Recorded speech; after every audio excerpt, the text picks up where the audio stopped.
is a whore. She cheated on me. She slept with my friends. She is a whore. Mr. So perfect. Wallace, you're not going to address a woman in this courtroom that way. You better pipe yourself down. She came one morning and then knocked on my window and said, well, I need to talk to you. And she says, well, I'm pregnant and this is your child. No, I didn't say she was yours. I said she might be yours and she might not. He used to come pick me up when he was driving the cab. He used to come pick me up every weekend, and then all of a sudden he just stopped. I stopped coming to get you, Junior, because of the fact that your mama and her boyfriend told me to stop coming to their house. Just when you thought court TV couldn't get any juicier, we kick off with the case of Ahmad versus Day. The judge, calm and collected, sets the scene for what's clearly going to be a roller coaster ride involving Mr. Ahmad and Ms. Day over the paternity of the adorable 22-month-old Nevaeh. Buckle up, because this drama is just getting started. This is a case of Ahmad versus Day. Thank you, Jerome. Good day, everyone. Mr. Ahmad, you say you were overjoyed to be a father after the birth of your first child, 22-month-old Nevaeh. Mr. Ahmad takes the stage with a real tearjerker. He shares how he was on cloud 9 about becoming a dad, only to have his world rocked by the news that he might not be Nevaeh's biological father. His story of mixed emotions and hopes to prove his paternity will tug at your heartstrings. Just wait, it's about to get even more intense. However, you claim that you were crushed when the defendant later told you another man could be her dad. You are here today to prove you are Nevaeh's father. Is that correct? Yes, Your Honor. The plot thickens as Ms. Day throws a curveball into the mix. She confidently asserts her claim that another man might be the real father of Nevaeh, despite having initially led Mr. Ahmad to believe otherwise. Hang on to your seats, because Ms. Day's next move is a game changer. Ms. Day, you say that you were honest with Mr. Ahmad and told him from the beginning that you did not believe he was Nevaeh's dad. You plan to prove another man is Nevaeh's father today. Is that correct? Yes, Your Honor.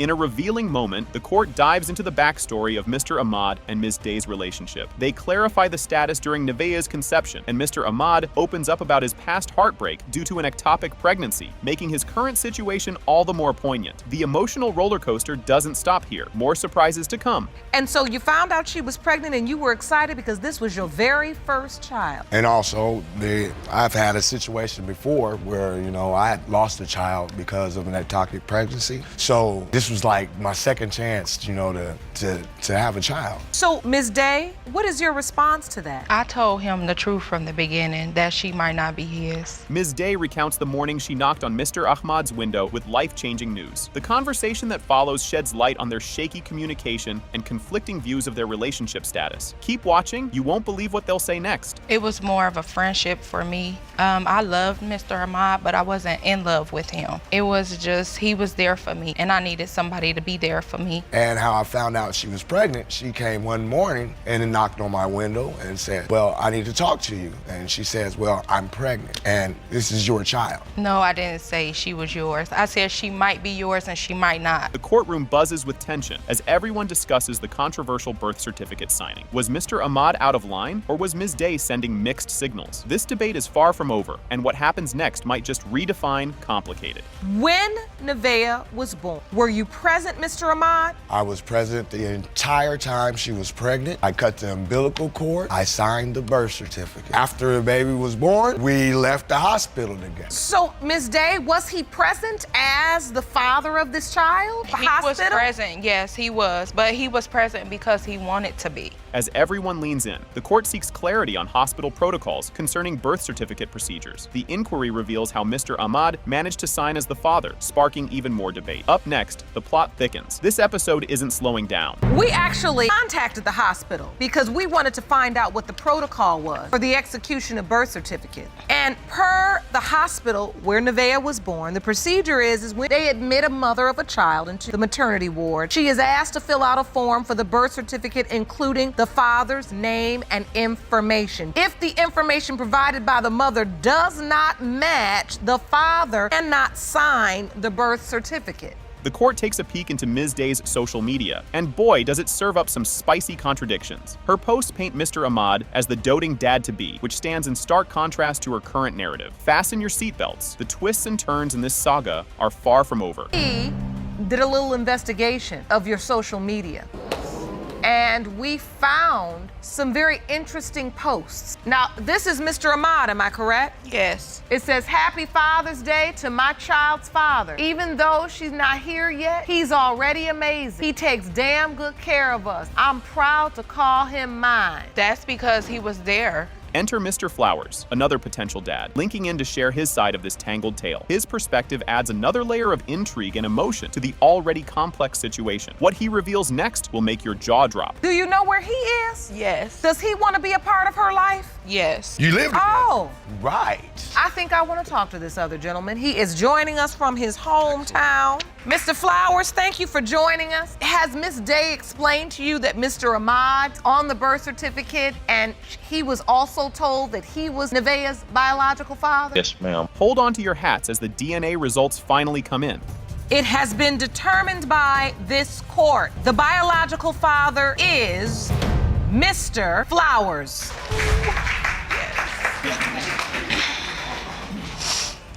The scene kicks off with some courtroom drama brewing. Please be seated. Hello, Your Honor. Hello. This is the case of Harper Sr. versus Harper Jr. You know things are about to get spicy when the judge starts by setting the stage with a formal yet intriguing introduction to what seems like a family feud of epic proportions. Previous courts have denied your request for DNA testing because you allegedly signed an acknowledgement of paternity. You now claim to have evidence prove you never signed that document. Yes, Your Honor. Ms. Harper, you and your son, Mac Jr., claim Mr. Harper is denying paternity as an excuse for being a deadbeat father. Just when you thought it was all about the money, Ms. Harper and her son, Mac Jr., throw a curveball. They claim Mr. Harper is denying paternity as an excuse for being a deadbeat father. Yes, Your Honor, the room heats up with accusations flying faster than a boomerang in a tornado, setting the stage for what's about to be a roller coaster of familial claims. Mr. Harper, Sr., explain to me, how have you been affected by all of this? Your Honor, I have been affected by this by first ending up in jail for 21 days. Really? And You then- spent 21 days in jail because of failure to pay support, or you got behind? Yes, I had gotten behind in my child support. Mr. Harper Sr. starts spilling some serious tea. He details how this whole ordeal landed him in jail for 21 days. And then, you spent 21 days in jail because of failure to pay support, or you'd gotten behind? Yes, I had gotten behind in my child support. Talk about a plot twist. He brings a personal nightmare into the courtroom, complete with a surprise jail visit because apparently mail delivery failed him when he needed it most. Police came to my house one day, knocked on my door, told me that I was behind in child support. At that time, I didn't even know I was supposed to be paying child support. You never received a letter? I never received a letter. A notice?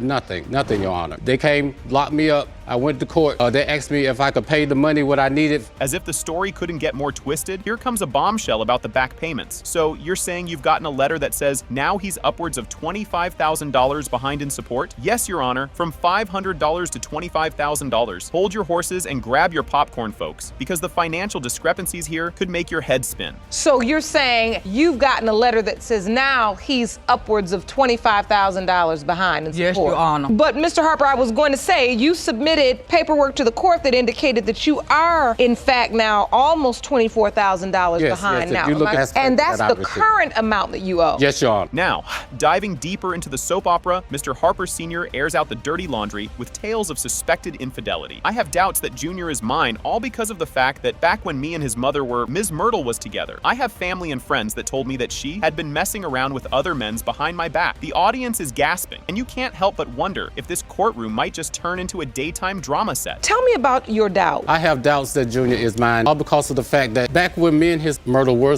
together, I have family and friends that told me that she had been messing around with other men behind my back. Whenever I would go to Your work. Honor, that's whenever not I would, true. whenever That's I would not go to true. work. I even got proof that says that someone texted me and said, or called me and said that she might even have messed with one of my family members. So you heard rumors that she was sleeping with other people? Yes, Your Honor. The plot thickens over a disputed birth certificate signing, but Mr. Sr. came to the hospital, took pictures. The nurse brought the dog on. I came to the hospital, took pictures. I did not birth certificate up there for him to sign, and he signed the birth certificate. I did not never see no birth certificate. And did you witness it? I witnessed it. Yes, you saw him sign the birth certificate? I did not sign no birth certificate. You did sign the birth certificate. The birth certificate was never there. Why are you standing up here lying when accusations of forgery mix with family drama? You know the next revelation is just around the corner. Mr. Sr. came to the hospital, took pictures. The nurse brought the I came to the hospital, took birth pictures. certificate I did up not there never for him see to sign, no. and he I signed did not the never birth see certificate. no. And did birth you certificate. witness it? I witnessed. I never You signed did no sign the birth birth certificate. certificate. Why you was never standing up there. here lying like I was no way? Miss Harper, now that birth certificate was submitted to the court. I want to take a look at it. Certificate of live birth, name Mac Clinton Harper, that's the child. Young Mac Jr. steps up and shares his piece, painting a picture of a father-son relationship gone missing. She'd offer him to come see me, and he used to come pick me up when he was driving a cab. He used to come pick me up every weekend, and then all of a sudden, he just stopped. The tale of a taxi-driving dad who suddenly turned into a ghost has us all scratching our heads and wondering what's next in this family saga. What would you like to add, young man? She'd offered him to come see me. He used to come pick me up when he was driving the cab. He used to come pick me up every weekend, and then all of a sudden, he just stopped. I stopped coming to get you, Junior, because of the fact that your mama and her boyfriend told me to stop coming to their house. You remember having a relationship. He come get you, take you with him. Yeah. Gave him a birthday party. How old were you then? About 7 to 11. Since 2005, out of 10 years, I've only seen him 3 years. As the emotional roller coaster continues, Mr. Harper Sr. digs in his heels about his paternity doubts, but acknowledges the financial burden he's carried. I have doubts that he is my biological child. I mean, as far as the child support money, if I find out that he is my biological child, I don't mind paying it. I've been paying it all this long anyway. The stakes are high, and it looks like this financial and emotional poker game is far from over. Or is this about the fact that you truly have doubts as to whether or not this young man is your biological child? I have doubts that he is my biological child. I mean, as far as the child support money, if I find out that he is my biological child, I don't mind paying it. I've been paying it all this long anyway. Mac Jr. throws down the emotional gauntlet, reflecting on his childhood missed connections with a father figure. I used to go out looking neighbors' yards, see them. Their father out there playing basketball, out there playing whatever sport or whatever, spending time with their son. And then I think about my father, which don't even try to get in contact with me. As he shares his heartbreak, you can't help but feel a tug at your heartstrings, anticipating the judge's next move to possibly mend this fractured family. The way I look at it, every child deserves to have their father in their life. I do. I used to go out looking neighbors' yards, see them, their father out there playing basketball, out there playing whatever sport or whatever, spending time with their son. And then I think about my father, which don't even try to get in contact with me. What? I tried to call you. When'd you try to call me? I talked to you yesterday, didn't I? Enter Karen, Mr. Harper Sr.'s daughter, from another relationship, via Skype with a bombshell testimony to support her dad's side of the story. Ms. Harper. Hi, hello. Thank you for joining us today. Congratulations on the new baby. Thank you. We appreciate you still making your court appearance, even if it is via Skype. As Karen wipes away tears, it's clear this family puzzle is about to get either a piece more complete or more jumbled. Is going to join us in the courtroom. Yes, ma'am. Via Skype, because she could not be here today in court. Yes, because she just had a baby. But she has offered that would further your claim. Yes. Miss Harper, hello. Thank you for joining us today. Congratulations on the new baby. Thank you. We appreciate you still making your court appearance, even if it is via Skype. I see you're very emotional, ma'am. The moment of truth arrives with DNA results in hand. It has been determined by this court, Mr. Harper Sr., you are his father.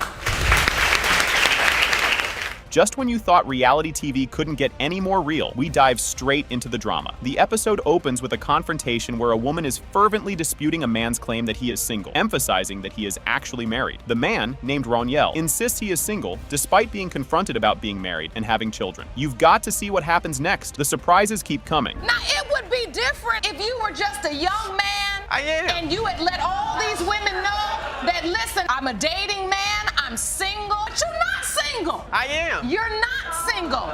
You are married to her. You won't believe this next part. Roniel actually admits something big. Roniel admits he loves his children, but regrets getting married, indicating he doesn't love the mothers of his children. Judge Lake points out the contradiction in his feelings toward his children and their mothers. Strap in. The roller coaster of revelations isn't over yet. The kids, I love my kids dearly, but I shouldn't have You got just married. don't love their mothers. Correct. So, let me ask you this. Correct. He's lying because he was texting me a couple of weeks ago telling me how he still loved me. So you honestly still love me. The relationship just over with. Hold on to your hats, folks. Dominique just dropped a bombshell. A woman named Dominique reveals that Roniel had recently expressed his love for her via text, suggesting he still has feelings for her despite claiming their relationship is over. What's even crazier? We're just getting started. But we're trying to get divorced. I want nothing to do with I'll right give you now. all this news flash. You're still married until you divorce. Counting on you to handle that maturely and respectfully, unlike how you acted in here today.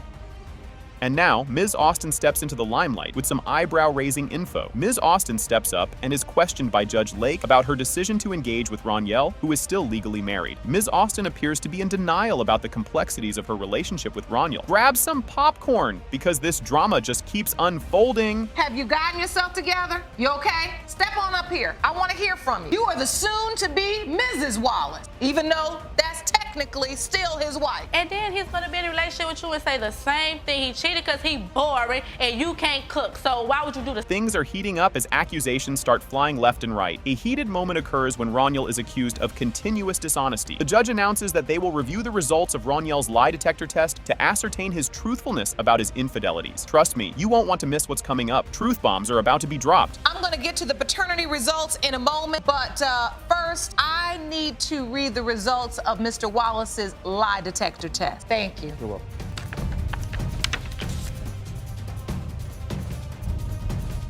Can you handle the truth? Because here it comes. The lie detector results reveal that Roniel was truthful about having sexual relations with 4 women outside of the cases presented in court, causing shock among the participants and the audience. Just when you thought it couldn't get any more jaw-dropping, the next twist is just around the corner. You admitted to having sex with 4 other women that were not involved in this case, and the lie detector indicated that you were telling the truth. Just when you think things couldn't get any crazier, Roniel throws a curveball. An intense altercation breaks out when Roniel uses derogatory language to describe one of the women. Judge Lake intervenes, demanding respect and order in the courtroom. Hold tight, because the judge is about to lay down the law. If I could go back to hands of time, I would have did more things when I was. If you could go back in time, you would cheat on your wife yes, more. I would, because she is a whore. She cheated on me. She slept with my friends. Mr. So perfect. Wallace, you're not gonna address a woman in this courtroom that way. You better pipe yourself down. After a bit of a scolding, Roniel has an aha moment and comes back to apologize. After being ordered to leave the courtroom, Roniel returns and issues a heartfelt apology to Judge Lake and the women involved, expressing his regret and his desire to change. You might want to keep the tissues handy. This apology is a tearjerker. No. You want to go out of here? Yeah. Okay. Mr. Wallace, get out the court. And don't You know touch what? me. Hey,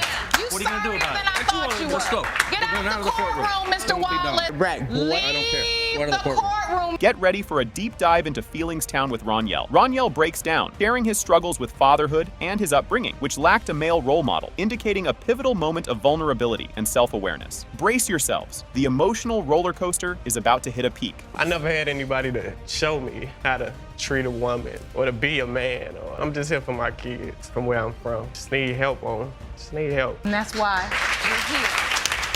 The moment of truth has everyone on the edge of their seats. The dramatic climax occurs as the DNA results are read. Mr. Wallace, you are the father.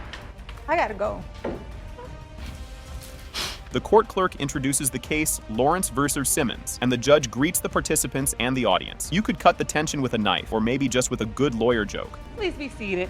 Hello, Your Honor. This is the case of Lawrence versus Simmons. Thank you, Jerome. You're welcome. Good day, everyone. Miss Lawrence lays it all out for 28 years. She thought one man was her dad, but surprise, there might be another dad contender. She's here today to get to the bottom of this paternal pickle through a paternity test. Talk about a family tree shakeup. You claim that 6 months ago, your mother, the defendant, shared a secret she'd kept from you your entire life. After 28 years believing one man was your biological father, you've now learned it may be another. You have petitioned the court for a paternity test to find out if the man waiting inside of our courtroom today is indeed your biological father. Miss Simmons fesses up to keeping the daddy dilemma a secret all these years. She spilled the beans after bumping into an old flame on a bus, of all places. Because why not drop a life-changing bomb in public transport? You admit to keeping a lifelong secret from your daughter. You claim you recently ran into an ex-lover on you say that for the very first time, you told this man that he could be your daughter's dad. We'll meet him in just a few moments. Miss Lawrence recounts how her mom broke the news over a tearful phone call, spiraling from sob stories to the bombshell revelation. And you thought your family reunions were dramatic. When I answered the phone, she was hysterically crying, and of course, I didn't know what was going on. And I'm asking her, what's wrong, what's wrong? She's beating around the bush, telling me all these random stories. And then finally, she goes into saying that she met some random man on the bus and that he could possibly be my father. Just a regular phone call. And out of the blue, she says that someone else could be your father. That someone else can be my father. Miss Simmons explains her unexpected reunion with Rudolph on the bus, sparking the need to revisit past choices. She worried about upsetting the familial apple cart with her daughter and the man she had always known as her dad, because nothing says complicated like a surprise dad candidate. Let me hear from you. What happened? I ran into Rudy on the bus one day on the way from school. And I'm like, I know him, from my past. I've never forgotten him. And I say, excuse me, what is your name? Is your name Rudolph? And he says, yes. I say, Rudolph Rockamore. He says, yes, it is. He asks me, who are you? And I look at him like this. I'm like, for real? Really? And I'm like, I'm Yvette. Look, I'm okay, Yvette. you better recognize, Exactly. huh?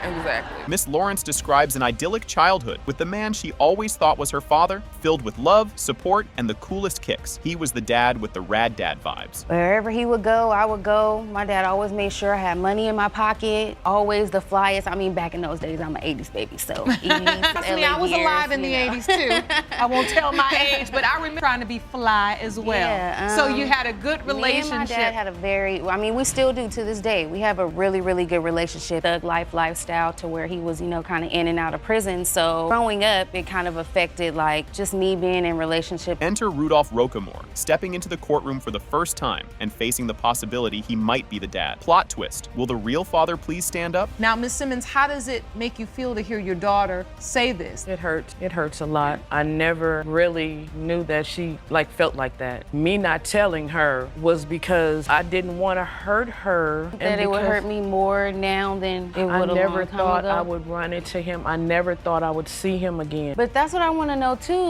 Even still, if you didn't see him, I mean, why bring up somebody that's not there? He was non-existent. The first meeting is as awkward as a blind date, with Miss Lawrence feeling no immediate connection. It's like expecting a rom-com moment, but ending up in a reality TV show instead. I know I want to meet him. Do you? Not really. But I think it's the missing key to the answers that you're seeking. I'll do it with you. How about that? Indeed. Jerome, will you please escort Mr. Rockmore to the courtroom, please? Good day, Mr. Rockmore. How you doing? Please step up to the podium. Thank you for joining us today. Mr. Rockmore, this is the first time you've ever laid eyes on Ms. Lawrence. Yes. Rudolph recounts his astonishment and the backstory of their past connection. He's open to exploring this new chapter, regardless of how late in the game it is. Better late than never, right? And we talked for a while. She said she had something to tell me. She said I might have a daughter. I got quiet at first and I couldn't believe it. It was like, and then she told me she was 28 years old and I was like, wait a minute, that's a long time. That's a lot of time lost out of a kid's life. Drum roll, please. The DNA results are in. When it comes to 29-year-old Tatika, Mr. Rockmore, you are her father.